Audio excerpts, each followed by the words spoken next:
पहा कशा प्रकारे रस्त्यावर कचरा टाकण्यात आलाय। ठिकठिकाणी कचऱ्याचे ढिगारे साठलेत। यातच घर आणि हॉटेलमधील उरलेले खराब झालेले अन्नपदार्थ, ओला कचरा प्लास्टिकच्या पिशव्यांमधून अस्ताव्यस्त पडलेला दिसतोय। कचऱ्याच्या या ढिगाऱ्यात भाजीपाल्यांच्या देठापासून प्लास्टिक, धातूंचे तुकडे, नाणी, खिळेमुळे आणि काचाही तुम्हाला आढळतील। हिरव्या चाऱ्याच्या आशेनं जनावरं हा कचरा खातायत।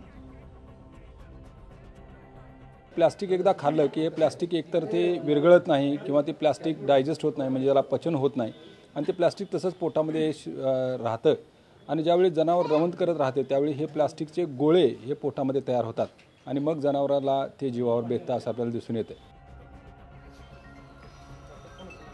पहा कशा प्रकारे हा कचरा जनावरांच्या जीवावर बेततोय।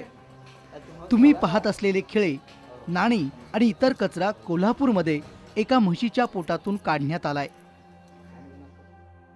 जनावरांच्या पोटामध्ये अखाद्य वस्तू, उदाहरणार्थ प्लास्टिकच्या पिशव्या किंवा लोखंडी वस्तू, खिळे, सुई, पिना इत्यादी गेल्यामुळे जनावरांचे आरोग्यावर विपरीत परिणाम होत आहे।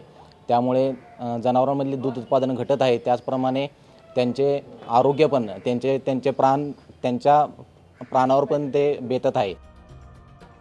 नागरिकांच्या आरोग्याइतकेच जनावरांचेही आरोग्य महत्त्वाचे आहे, मात्र त्याकडे अजिबात गांभीर्यानं पाहिलं जात नाही। त्यामुळे आता या विषयावरही जनजागृती करण्याची गरज निर्माण झाली आहे।